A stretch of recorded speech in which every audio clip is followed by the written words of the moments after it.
Hey everybody, welcome to Quick Takes Live. This is pretty awesome. We're live here in my home studio, so you can ignore any dogs barking, doorbells ringing, that sort of thing, because there's always bound to be something that's going to come up when we're going live out of a house.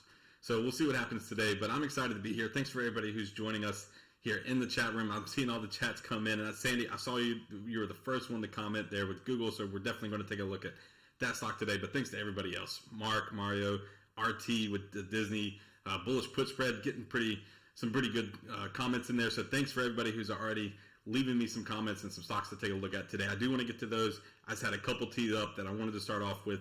They're in the consumer discretionary sector because that, if you call it my monthly market outlook, where this is where we do it at the beginning of every month, me, Chris Cimarelli, Michael Carr, we sit down and we kind of just go through what we expect to see each month.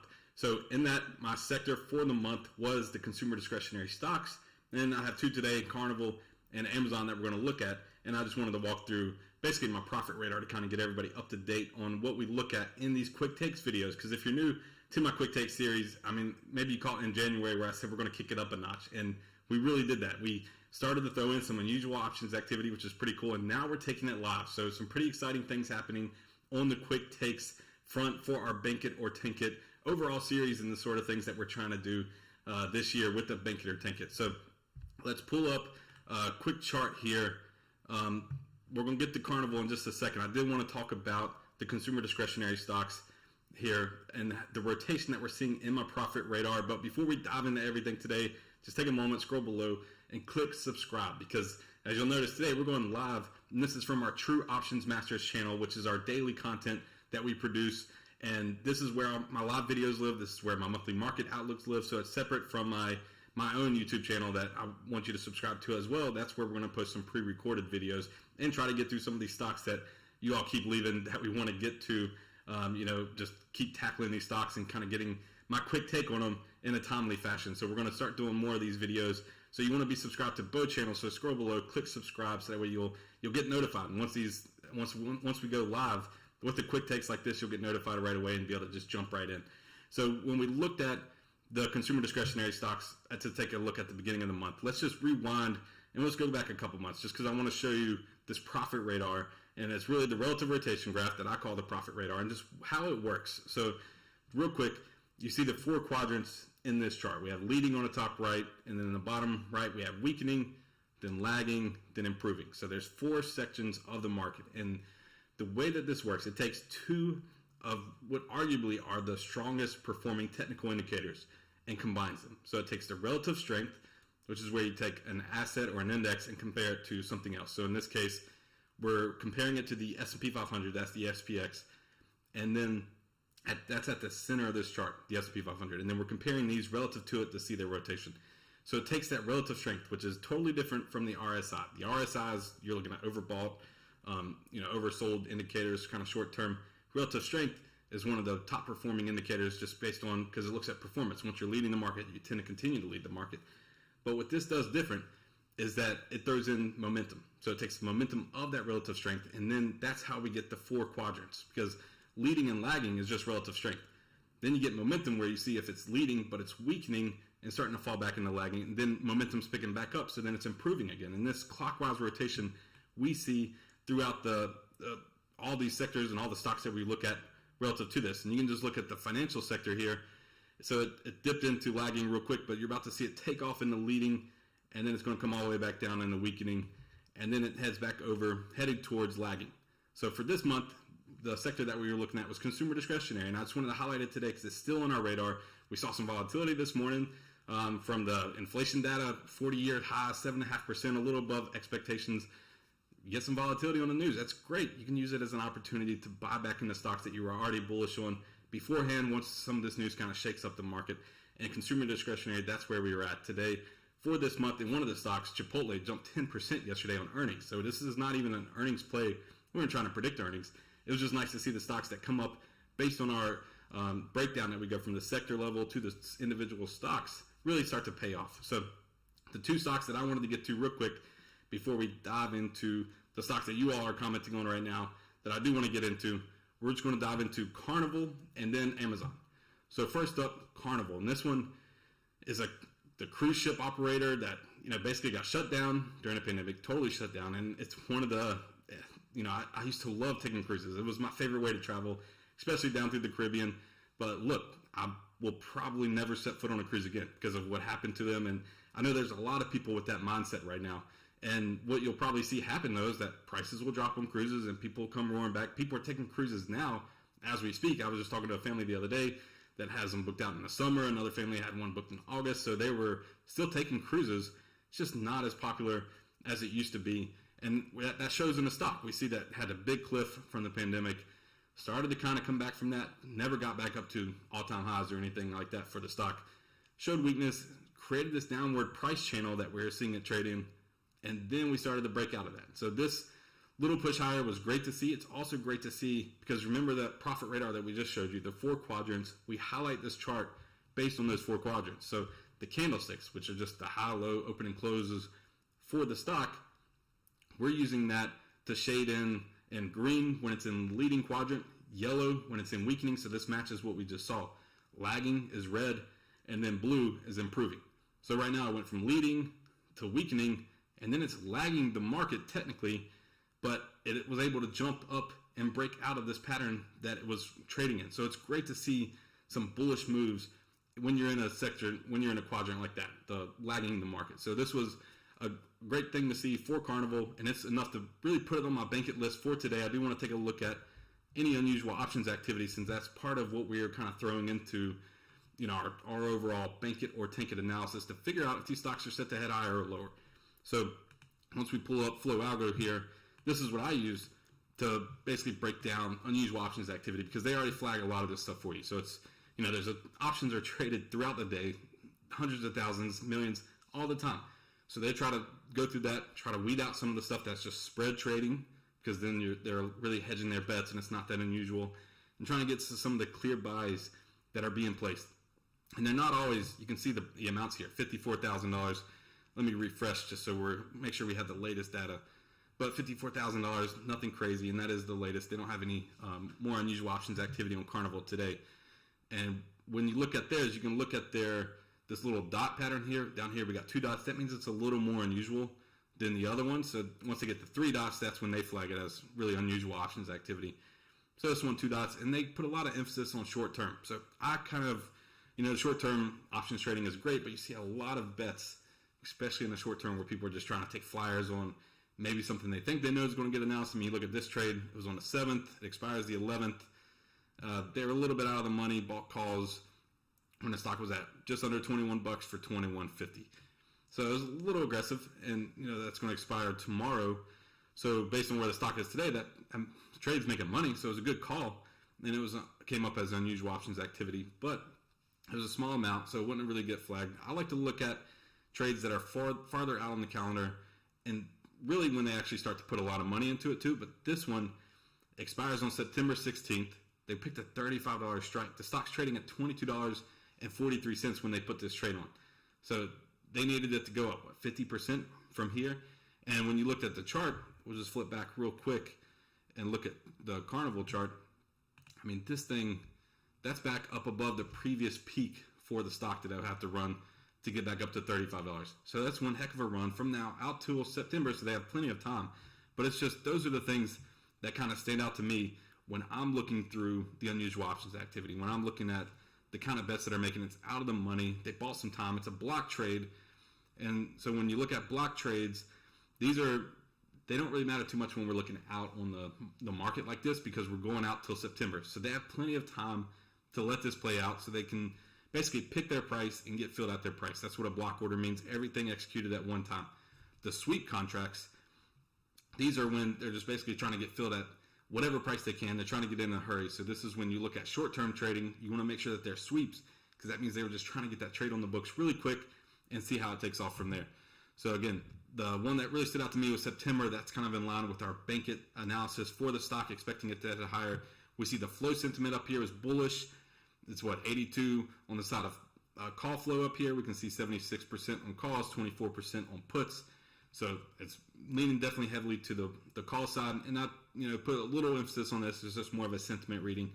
And the equity blocks and dark pools, it's over here, but we're not going to talk about it much because frankly, it's hard to kind of go through and figure out exactly what's happening. I mean, especially with a stock like this where it's happening all the time. So it's going to have less of an impact overall on the stock. If it was one stock and it had one big trade, then maybe it's something to take a look at. But this one, a ton of activity, even down here to 20 million. But this was a public exchange order. So it wasn't anything they were trying to hide in dark pools or anything like that. It was just one big order. And I mean, it happened on the 2nd. It was near the highs of the day. So you could say that it was maybe a buy order. And then it's pushed higher since then after a little dip. But, maybe you got people buying it, but it's hard to tell which is happening there. So now let's look at our second stock. We're going to start with the unusual options activity since we're already here. And that's Amazon. And then again, after Amazon, I'm going to start with Google, and then we're going to go through some of the stocks that you have in the chats. So continue to leave me chats. Laura, I see Bean from Lori. Cindy, time to get back into DKNG. We'll take a look at those here coming up. And again, these are my quick takes. We're not getting in the fundamentals too much or the a lot of things that are going on with the stock. We're really basing it on the price charts, and I like to look at what other traders are trying to do with the stock as well. So for Amazon, you can see that really heavy on the bullish side, and I'm starting back on February 1st, so we're not going back too far. I'm just looking at kind of what the recent activity coming in on the stock is. Back to February 1st, we have a couple trades today on the 10th, $281,000 on some short-term calls, $105,000 on really short-term calls expected to expire tomorrow. And you can see those are sweep contracts, so it's pretty aggressive. But I didn't even pick up on any of their algo scores for unusual options activity. This one did 904,000, so we're seeing Amazon's much more widely popularly traded stock compared to Carnival. This is an expensive stock. People are wagering a lot of money on it, and you see it in these options, $904,000 on a sweep that expires in another week or two. So that's pretty aggressive, a little out of the money. And then down here, here's a $1 million call.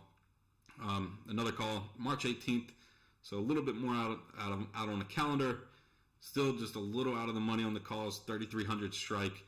But so some bullish activity though. Overall, it's some bullish activity. And I wanted to start with this because all of these are calls. And there's no put options yet. I don't know if that's, you can be kind of take the counter trend to that, say that it's just too much bullish sentiment and things are going to flip.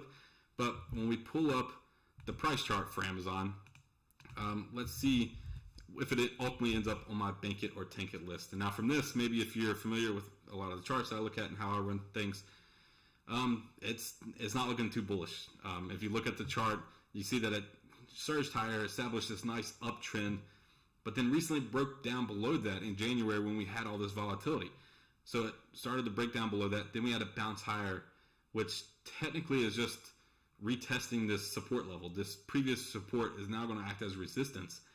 And if you flip this chart, it's hard to imagine that, but if you flip it and you get a breakout on the upside, and let's say it shoots higher to the upside and then it pulls back, it's just a breakout, and then you're retesting that as support and see if you can push higher. So now that this is on the downside, it's the exact same thing. It's kind of like you got to flip your brain and think about it, but it broke down to the downside. Now it came back up and it's retesting this support as now going to act as resistance. And I think it might head even lower from here. So Amazon is going to be on my tank it list for today, even though we saw all the bullish unusual options activity. I'm just going to leave this one on my tank it list for now until it gets back up into that, because it broke this price pattern. Now it's going to create a whole new pattern, and I think it could be a downward pattern from here. And it's funny because when you think about Carnival and Amazon, they're almost on the opposite ends of the spectrum, right? You think of Carnival, things can't really get much worse. People are hating cruises. Nobody wants to go on a cruise. It can't get much worse for a stock like Carnival. It's only up from here. And you kind of saw that on a price chart. It was beaten down, and now it's starting to try to break out and hopefully get a nice rally going. Amazon is on the opposite. It's almost like, what else could go right for the stock? I mean, the pandemic was one of the best things to ever happen for Amazon. They stole market share. Their Amazon Prime memberships grew. I mean, everybody uses them, including me, which I was kind of reluctant before the pandemic hit. But then when the pandemic happened, they were honestly about the only way to find things and to get things ordered in a timely fashion. So that's really when our Amazon membership first started, and we kind of got sucked into everything Amazon. So, I mean, I know that for Amazon, it's almost like things can't get any better. And now investors are really questioning that, and we see it to the downside. So that was the two stocks that I just wanted to kick things off with. Now, I did want to get to Sandy's Google trade, where she was wondering if, they announced a big stock split coming up. So that's great news for Google. And I think over the long term, it is very bullish. As you know, with these quick takes, we're looking out just a matter of weeks and months.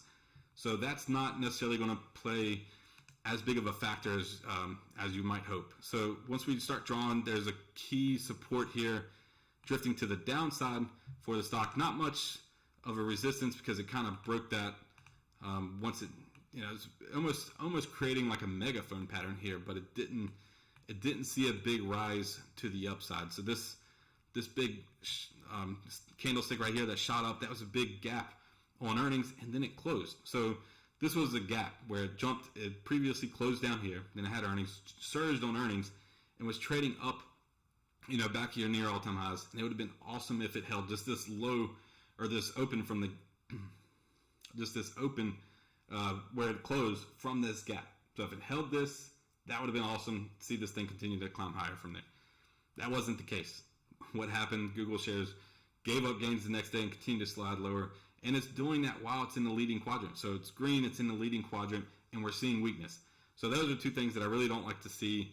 It has this resistance. It could stay in this wide kind of megaphone type pattern here for, a little longer. And eventually maybe it breaks out. I mean, long term, I would be bullish on a company like Google, especially with the stock split that's proven to be great for companies. But I want to see it back at least above $3,000 before I'm going to buy back into this stock. For now, I'm going to have it on my tank it list just based on the price pattern and based on some of the recent movements that we've seen. But look, this is every week we can revisit these stocks and things change. So for today, I just don't think it represents that short-term opportunity. But who knows, weeks from now, get back above $3,000. Maybe it's a great buying opportunity. It'll be something that we keep an eye on.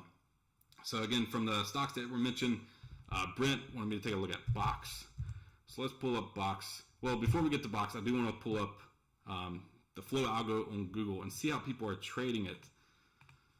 With the news and everything that's coming in, I'm guessing that we're seeing a lot of bullish activity. But let's pull that up on Google before we move on. So not a lot of trades, which is kind of shocking. And it's just because there's not a lot of unusual activity on Google, because this is a top stock. People trading it all the time, and they're trying to find things that are actually out of the norm that get flagged for unusual activity. And there's not too much, some short-term calls, and here's some longer-term calls. So it's kind of nice to see out to April, people being bullish on the stock. They're above the 3,000 mark. The strikes are the 3,250, two call options, just a couple $100,000 wagered though. So nothing screaming buy from me on this. Nothing too unusual. The 713,000, that was very short-term. That was back on February 4th, so it already expired. But overall, nothing crazy to get excited about on that. So let's go back and we'll take a look at Box here in Optima. This is my charting software. And when we look at Box, this is pretty good to see. This is a nice little ascending triangle pattern, which if you've followed me over the years, and I kind of like triangle patterns. Why? Because there's a few things about them. They let you predict the expected move, which is pretty cool. All you do is take the height of the pattern. So the high up here is around $27. The low is about $21. So you got a $6 price move that you can kind of expect once you get a breakout. So if it breaks out to the upside, you expect it to run $6 to the upside or $6 to the downside from the point of the breakout. So that's a pretty good jump from where it's at. But the trick is that this thing is knowing when it's going to break out and what direction. So ascending triangle patterns tend to be bullish patterns, because what's happening is that we have the stock that's moving higher in a bullish direction, and then it's consolidating. So a lot of buying and selling going on here, but most of the time they're accumulating, because when we see the higher lows like this, where the trend's going up, the support's rising, it means that the buyers are stepping in earlier and pushing the stock higher. And then the sellers are kind of at the same spot. They're not really pushing this price down lower that would create a wedge pattern. They're having to give in, and this price has a lot of upside potential here to break out to the upside. So Box is going to be on my bank list for today. This is a stock that we'd be looking at to eventually break out of this triangle pattern and then push to the upside and make a nice, cool, quick run on that $6 move. It doesn't mean that that's as high as it can go. That's just your price target on a breakout, $6 from that breakout level. So thanks again, everybody. Continue to send comments. Let me scroll back up here. Spiriton, ACN, bank it or take it. Let's take a look at this one. Oh, I keep forgetting to look at the flow algo. Let's do that real quick on Box just to see what's coming up. I mean, this is, again, we threw this is new to start to include on my bank it or tank it analysis that we've been running just for this year. So I just want to keep reminding to take a look at it. Nothing for box. And then the one that we're looking at now, ACN. So let's see if anything comes up for Accenture. Nothing either on the unusual options activity. So nothing to catch our attention there. Let's switch back to Optima and see how things are going on the price chart. It's a nice bullish price trend here. Nothing, the support. This is a big pullback that we saw. And then that's probably why people are a little worried, waiting to buy the dip here. But you can see that we really went right through the profit radar. That the rotation that you see, I mean, this was the leading quadrant, which it didn't get back into lagging here. It went from lagging to improving to leading, then it weakening, and it just didn't see much of a dip. So it didn't get into lagging. And then we went back into leading, which is still nice to see. You'll still see the rotation on that profit radar. It just didn't get all the way into the lagging quadrant. And then the leading quadrant where it peaked. So this is exactly what you would expect to see. And then it weakened, then fell to lagging. Now it's improving. So this is kind of going through the motions. It's a good healthy price chart. So I'm going to have this on my bank-it list for today. And part of that is we're definitely going to watch this key support. This is where the stock's starting to show a major support here. It has a lot of volatility. I'm really not expecting it to run back up to the highs that fast. But just a nice steady climb out of this would be great to see. So ACN is going to be on our bank-it list for today. Another stock here, Teledoc. Let's pull up Teledoc and see what's going on with the Teledoc Health. This is a stock getting beat up. So this is just taking a beating over the last, couple of years or so, a year. I mean, that's a big drop from the peak down here to where it's trading around the bottom of this price chart. And I don't like to catch, it's tough to chase these stocks that are just getting hammered. And you're almost hoping for a prayer for this thing just to shoot back higher. Just a couple things that we're looking at on the price chart is, the key trend here is down. It's definitely falling. The lagging, it got to improving, then it went back to lagging. Now it's improving. So I would say that's something that I want to see before I would put this on my bank-it list. So for today, it's going to be on my tank-it list. But I want to see a healthy move higher in either the lagging or improving quadrant. If it goes to weakening and if it goes back to improving and then leading here, we're not really seeing that bullish momentum that you would want to see. Because even here on this little short run up, when it was in the lagging quadrant, it turned higher, and then improving, continued to push higher, and then leading, send it even higher from there. So that's kind of the rotation that I would want to see before I would put the stock. I mean, at this point, I want to see it to bounce pretty significantly higher, at least above $100 a share before it would get back on my bank-it list. But that's more the healthy price action that we would want to see. And I don't know if we have any unusual options activity on this stock to maybe kind of swing us one way or the other. Let's see if there's any trades coming through on Teledoc. Oh, we got a call option, a long-term call option. Big money spent, so they're definitely buying the dip here on this one. Way out of the money, $105 strike, which is where I was saying that I would want it to see it get to.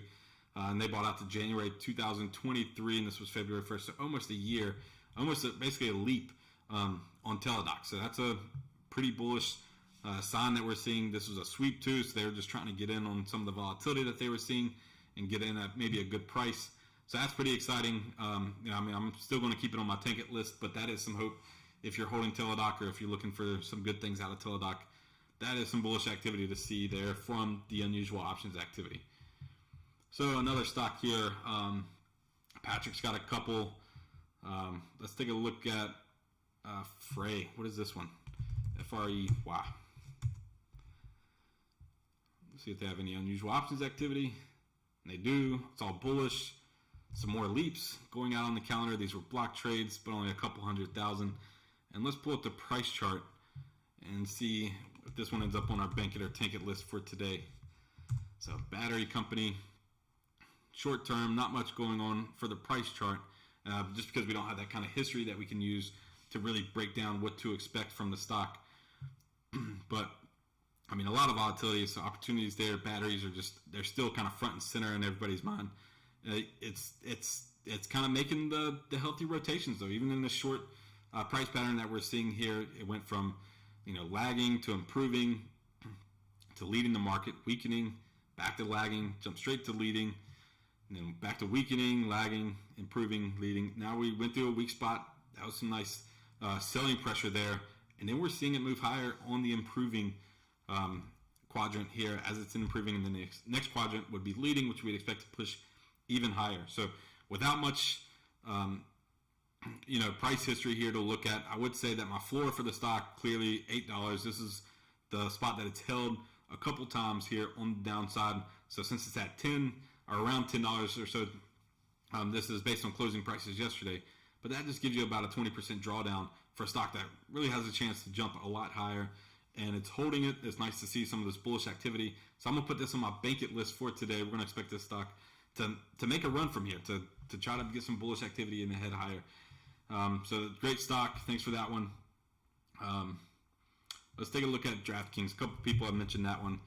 DKNG. So these stocks were very popular because basically sports betting's opening up, around the USA, and these are relatively new companies that started with kind of daily fantasy, and now they all have their own sports books. You can see I have a previous trend line that we were watching, and it just broke below that, slid sharply lower. So that's one heck of a ride down. You do see that we are seeing some of this action that I was talking about, where we want to see it heading higher in the lagging quadrant, and then we want to see the improving quadrant carry it higher from here. And this kind of speaks to the volatility that we're seeing in the overall market. A couple of these stocks, Teledoc, this one, there's been a pretty sharp correction, especially in some of these volatile names like Draftkings in the month of January. They were hit the hardest. I mean, this is a significant drop, over 50% in just a couple of months where this thing sold off. And, a lot of these are going to be great buying opportunities, especially long term. So I deal with a lot of short term where, where's it going to be at in a couple of months? Long term, maybe Draftkings is a great opportunity now. In the short term, we're seeing some price action, but to really have it on my bank it list, which means that I'm expecting it to head higher from here, I want to see a little bit more, not much more, but I do want it to get back above this kind of consolidation range, $27, $28, push back above that, and then I would flip it and really make this a bank it stock. So for now, I'm just going to keep it on my ticket list just because I wouldn't, want to trade it right now the way it's at. I mean, I wouldn't necessarily trade it to the downside either, but just the way that it's been going, I'm just going to have it on my ticket list for now, just to kind of avoid this little bit of volatility here until it gets back above 27, 28. Then I think that we can start to establish a nice uptrend for the stock, and it might be something that we can revisit later on in another quick takes video. So let's take a look at Flow Algo, and let's see if Draftkings has had any action this month. DKNG. And quite a bit.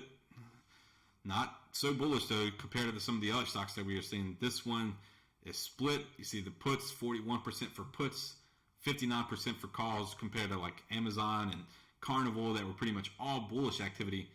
This one split quite a bit more, so not a whole ton of guidance just from that perspective. But let's drill down in here. Let's see some short-term put options coming in yesterday. Extremely short-term put options. We have a 2023 call option here, just $67,000 though.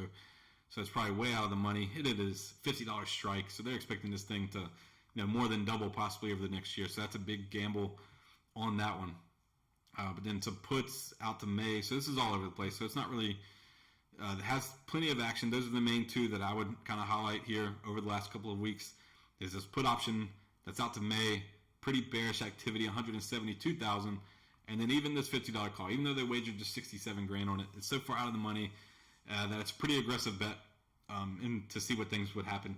But for now, for today, this is still going to be on my ticket list, and we'll see what happens from there. So let's try to get through at least one more today. The last one kind of to join in here, Palantir, PLTR. So let's start here with the options. Let's see what comes up for this one over the last month. Again, we're just looking at just February, just some options activity, and another neutral stock, 52% on the puts, so slightly more puts. The calls, 48% on the calls. It is kind of interesting to see that, look, this is the 10th, so there's a lot of trading coming in today, mostly on the call side, just not a ton of money, smaller amounts, short term coming in on the unusual options. Down here we have a big play put option, but the strike price is not out of the money at all. It's a $14 strike when the stock was trading at $13.60, and they're betting on it to fall. So it's not a super aggressive strike there that they're trying to play. It got two dots on there, unusual options activity, but nothing too crazy here going on. That is the biggest play though, so maybe they played it a little safe since they are $750,000, $760,000 laid out on that block trade. Let's pull up the price chart though and see what is going on with Palantir, PLTR, and see if this one's a bake it or tank it stock for today. So this one I've talked about before. We have the key trends that I was looking at. A nice little breakdown of that. That was an ascending triangle pattern, but the volatility that we had up here kind of made it uncertain. But we do see a clear breakdown there on this key support. Big surge lower, and then it just tumbled from there down here to the bottom. So this is similar to Draftkings. Again, I think long term, maybe this is an opportunity to start bottom fishing some of these names. For the short term, just over the next week or so, I do want to see some more of this healthy activity, even from the relative rotation graph or my profit radar. It's in the lagging quadrant, and it headed lower like I should, but we're not seeing that big jump here and improving just yet. We could be due for some more weakness or maybe an extended little consolidation period. So for now, this stock's going to be on my tank it list for today, given everything that we looked at. Just my quick takes. And again, these quick takes can change from day to day.